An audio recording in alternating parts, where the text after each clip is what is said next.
Hi, welcome to Off the Tee. I'm your host, Jared Levy. Today we're talking with University of Dubuque's Director of Golf, Dustin Bierman. We'll be sitting down to chat about the program and then dropping in on one of the practices. Let's check it out.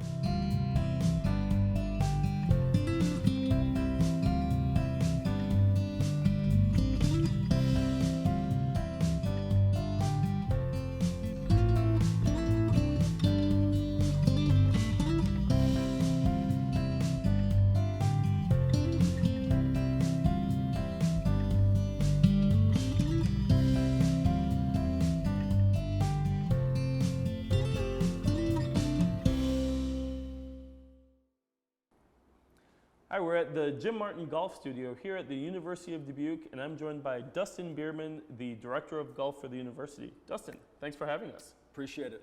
It's going to be a fun day. Yeah, I look forward to it. First off, tell us a little bit about where we're sitting right now. Sure. This is basically a golf studio that we have kind of put together here. It's taken about 3 or 4 years to get boosters and other people on board to basically put this facility together for our student athletes. So what we're in right now is basically, like I said, our golf studio. This is where our players go in the wintertime to basically get away from the cold, but to continue to get better. And it's been, I think it took about 4 years to get off the ground, and now obviously it's a huge hit for our players, and also it's huge in the recruiting, all right, side of things, and to continue to get better as a program. Every northern school needs to have a golf studio on campus. So that's kind of this is where we're at, and this is what this is. Yeah, I think it's great. I love the photos, the banners. We have the simulator, but you were saying earlier the putting green that we're sitting on, that's also... Yeah, I think it's been, that's probably been the biggest thing that we've done since, we kind of had a vision with this and what we wanted to do. But as you know, in here you have every basically break you can get. You can get left to right, up the hill, right to left, down the hill. So every break's basically imaginable is in this facility, which is huge. I think that, in this day and age, the simulators, they're very common. But to, basically at our level, to take that next step is all short game. Gotta make putts. You got to make putts. You got to be able to make them when they matter. And so we spend a lot of time in here working in the wintertime. Like I said, putting. I'm sure that over the years, lessons and things that everybody talks about the short game. And if you're going to be good, your short game's got to be good. Yeah, very true. And before we go deeper into the program, tell us about your journey in golf, how you got to your current position, and just a little bit more about you. Sure, I've been here at the University of Dubuque for almost 20 years now. I can't believe I'm saying that, but it's been a long road and it's been a fun road. So I basically grew up in Southern Illinois, had a chance to come up here and play basketball and golf 20 years ago. So it was a school that gave me an opportunity to play 2 sports, which is kind of rare. So came up to the University of Dubuque, kind of fell in love with it, just with the campus and everything like that, and started, like I said, after I got done playing, I became a graduate assistant for the basketball program and the men's golf program. And that's kind of how I got my starting into coaching. So kind of got best of both worlds there with the basketball and the golf. And then after a while, I got approached to be the director of golf here at the University of Dubuque about 9 years ago, and kind of was a no-brainer. I had 2 programs that definitely needed a facelift. They needed somebody that I think really cared and wanted to kind of put their own stamp on some things. So it's been a fun ride for 9 years. We're still kind of getting going. We've accomplished a lot, but we're nowhere near where I want to go. Well, that's good to hear. I'm sure the student athletes love hearing that as well. Tell us about the players, the program, your approach, whether it's to recruiting, coaching. Sure. Yeah. So again, when you're the director of golf, basically I have all aspects of the program. So it comes to basically on the course, course management, to swings, to short game, to recruiting, to fundraising. It's a wide gamut of everything that you're kind of basically in charge of. So On both of our golf programs, on our men's side and our women's side, we usually carry 12 and 12. 24 total players.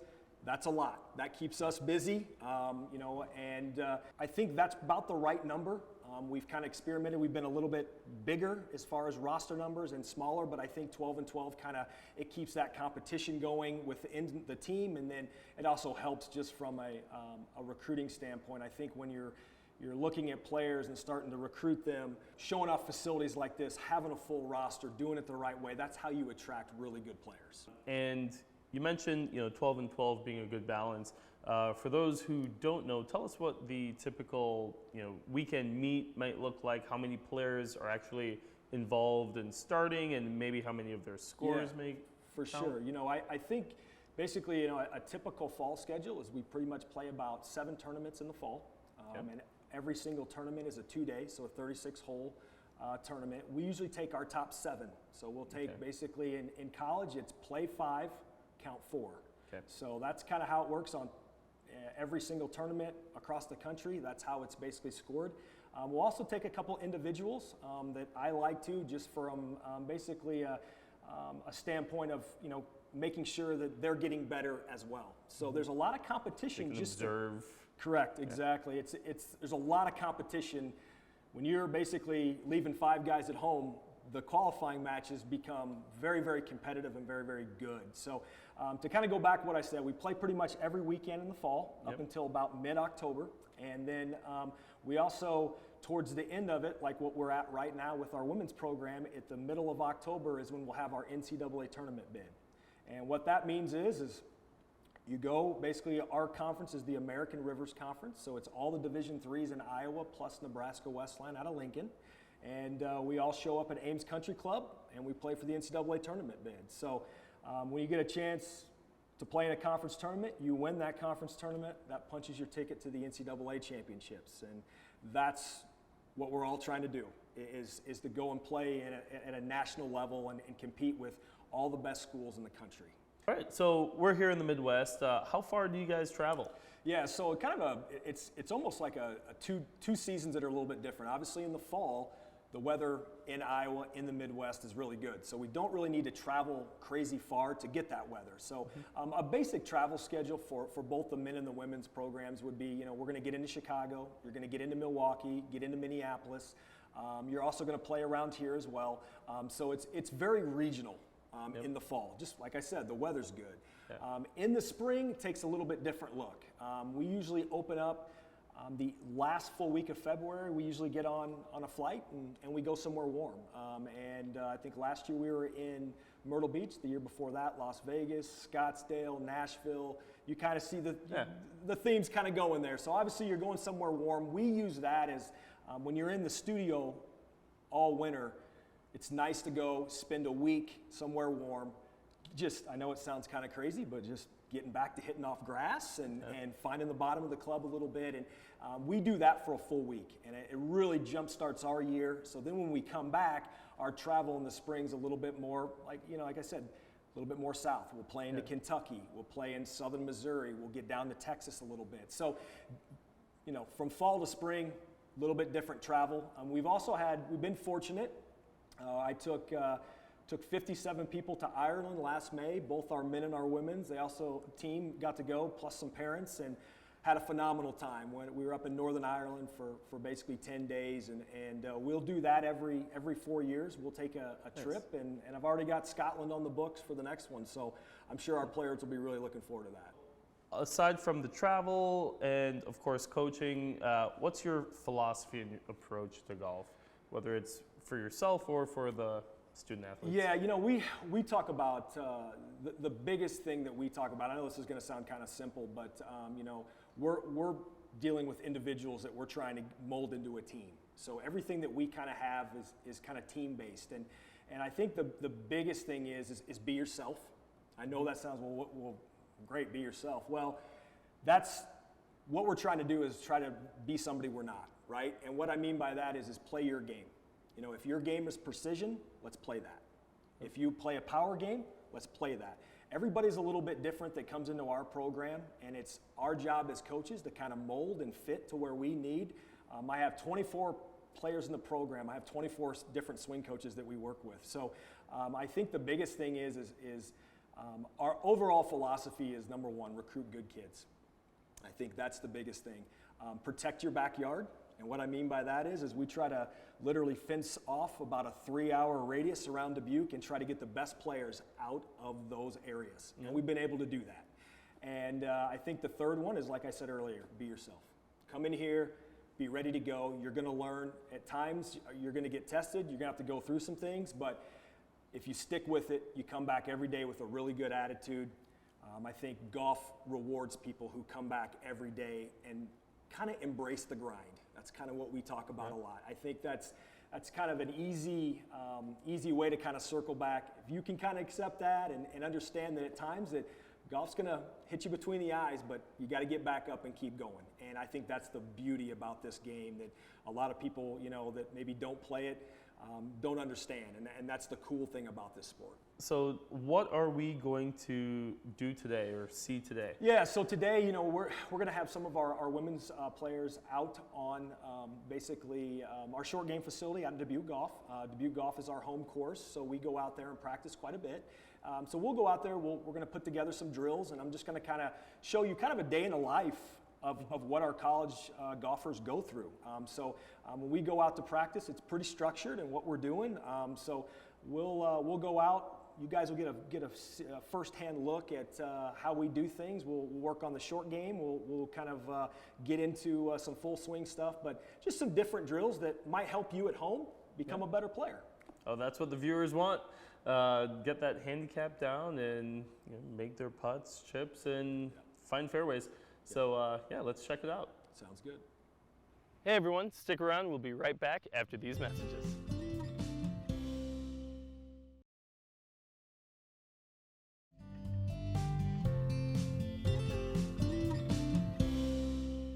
Welcome back to Off the Tee. We're at the Dubuque Golf and Country Club, the home course for UD Golf. And Dustin, tell us what's happening behind us here. Yeah, so basically, we come out here and we practice as a team from about 1:30 to around 5:30. So when we come out here, we have a set number of drills that we do just to kind of get our day going.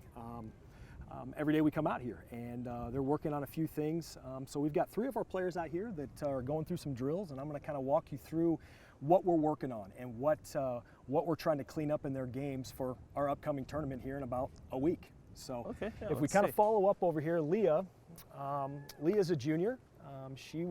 Leah's actually the reigning player of the year in our league. So drained that one. She did, right on cue, right? Yeah.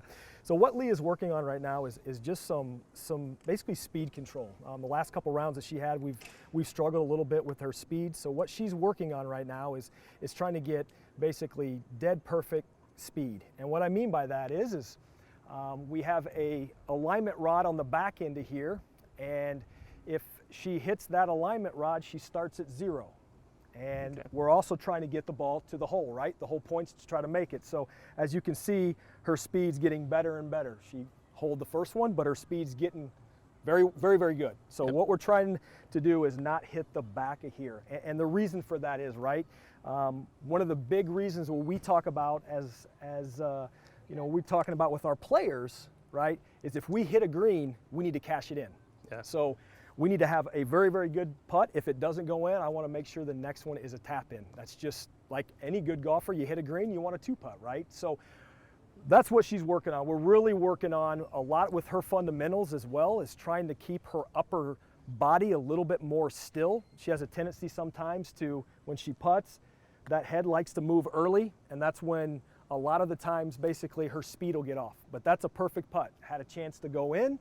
The next one's pretty much a tap in. That's what every golf coach is looking for when we hit a green. Yeah. And so we'll do this. She's got to get basically 20. So if you get it past the hole and not on the stick, it counts as a point. Anything in, right on cue, is 2 points. Nice. Good putting. So next one here is what we call a box drill. This is Morgan Hawkins.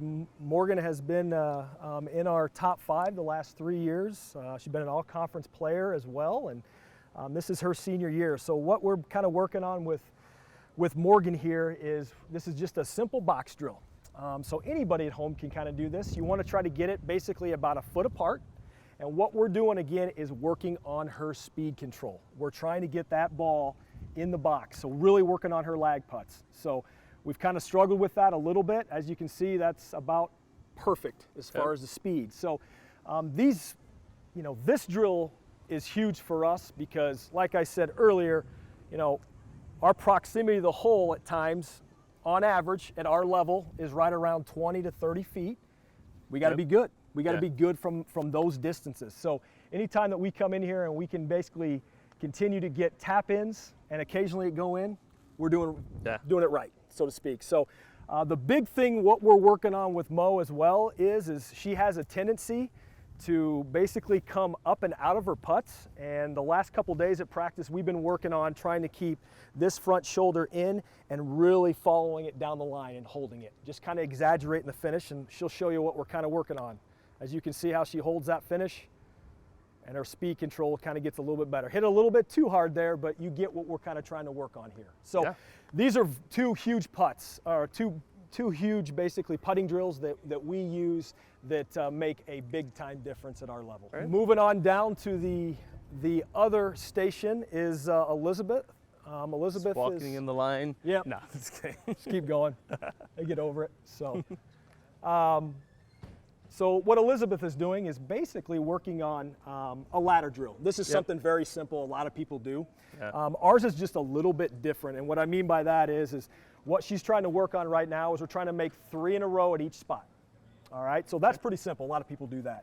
What we are working on is we have a tee here, and we want to try to make sure that we don't miss on the low side. And I think that's important. We do it with a lot of our players because the tendency on a lot of amateur players and a lot of, I would say younger players in our program is we have a tendency to miss on the low side. Okay. So we put that tee there. So we're trying to basically making sure that putt is coming in on the pro side because you'll make more putts that way. So it's just a simple drill that Elizabeth's doing that we're trying to create what you're going to see. And obviously the biggest part of this drill is making sure we're coming in on the high side. So yeah, that's like a new wrinkle to the drill that I know the ladder drill. Sure. Yep. But I like that idea of if it's low, you 9 times out of 10 aren't going to make it. It's really like leaving good. a putt short. Yeah, Elizabeth, you think that kind of works for you? Yeah, I enjoy it. Yeah, it's very helpful. I think it just, I think a lot of times when you're talking with golfers, I'm huge visual. I'm a big visual guy. I know a lot of guys are. I think it helps when you can see something. I think that's when you get the most out of your practice, where you've got some visual aids and you can kind of go through and go through your process. Everybody has a little bit different process of how they putt and read greens. There's no wrong answer. It's just what works for you. And I think that's where, I think amateurs at home can really figure out what works for you. There's all these drills. I think you could take something from each one of them. And again, a lot of our players, we do this for close to an hour and a half every practice. We say it from day one. Championships are won on putting greens. Yeah. Everybody at our level hits it pretty good. The difference is basically 100 and in and on these putting greens. So like I said earlier, when that ball gets on the green in regulation or we have to get it up, we've got to cash that. And that's the difference at our level. Like I said, I think anything from 100 and in, we talk about it within our program, is where championships are won. And I think that's very, very true. I would say over the past 6 years, we've won 4 championships. And in 4 of those championships, we probably had the best short game in the league. So obviously that's pretty direct data that you get back. Stick with what works. Stick with what works is 100% correct. All right, we'll take a quick break and come back to more drills. Awesome. Hey everyone, stick around. We'll be right back after these messages.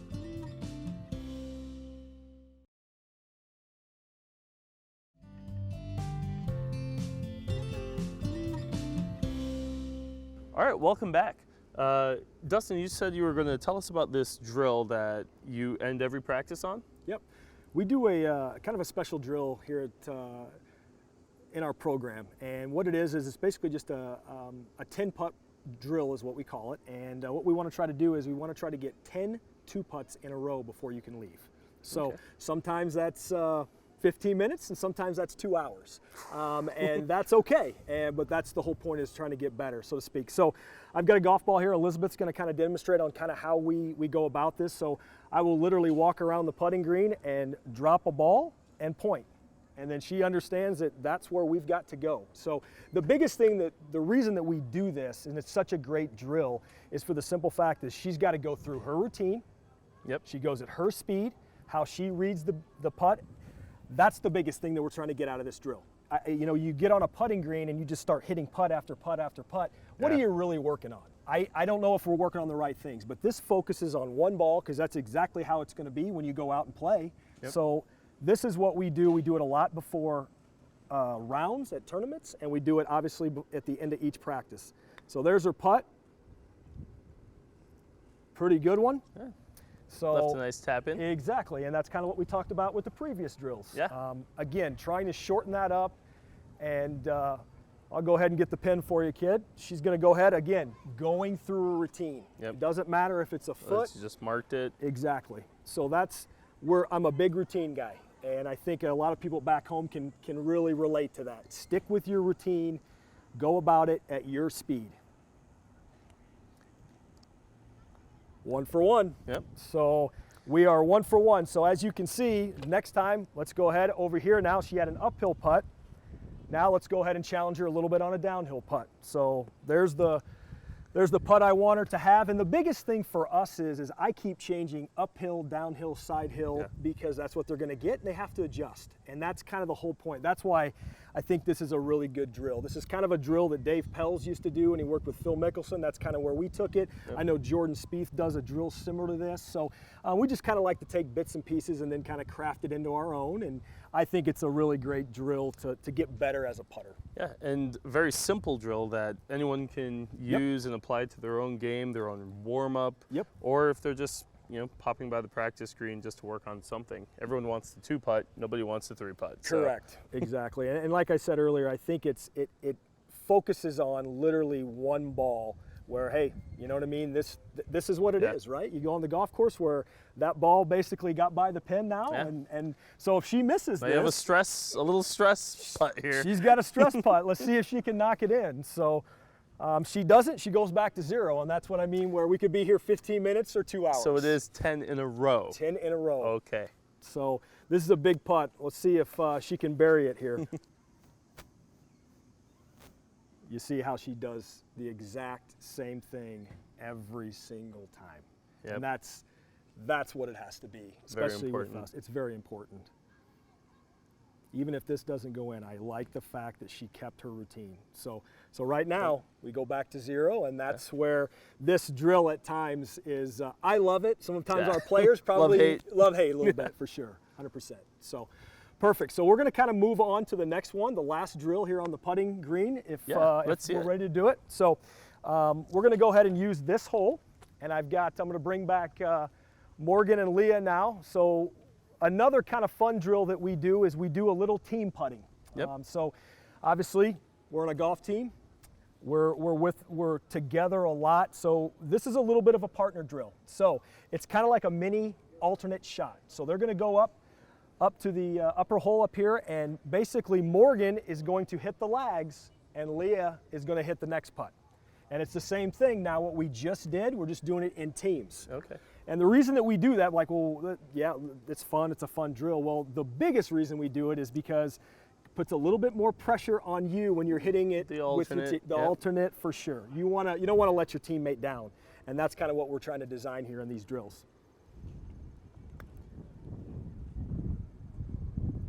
Good lag putt. Made it easy on Leah. Yeah. So we're going to walk up here. Obviously, Mo hit a very, very good putt. Leah has a tap in. And we're trying to get 7 in a row on this. So we'll go to that same hole, and now we'll just flip it, where Leah will putt and Mo will finish up basically with the putts. So we like to do this a lot. I like to basically pair them. Put different people, I know who the good lag putters are on the team and maybe the people that aren't good lag putters, but it's a really good drill for both of our teams to do, because I feel like if you 3-putt a couple times, the pressure gets ratcheted up just a little bit more, and that's kind of what you're trying to create. So at the end of the day, like I said earlier, we were talking about in the sim, as individuals, and there you go. This must be a tricky putt. It must be really fast. That was hammered. Yeah. So, Mo, good luck.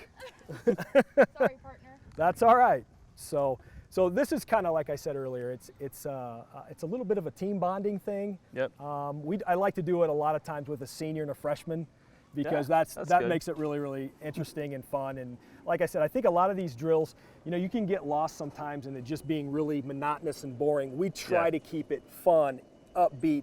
It's always competitive. No matter what we do, the drill is competitive. There's probably a winner or a loser. There's always something. So Yep. right on cue. Yeah. So put that back, Mo. All right. But again, hopefully, basically on a lot of those drills that we talked about, be able to take something from what we worked through and did today, hopefully. Yeah, I mean, I think these are all great drills. Definitely going to take some of this and apply it to my game, my pre-round routine. Hopefully the viewers do too. This has been great. Thanks for letting us see how UD Golf operates and some of the things you guys incorporate. Good luck on the season. I appreciate it, Jared. Thank you guys very much for having us. It was a blast today. Really fun. Yeah, I look forward to, another conference championship. We'll see. All right, good luck. Thanks, man. Hey everyone, thanks for tuning in, and special thanks to Dustin Bierman and everyone at UD Golf. We'll catch you next time off the tee.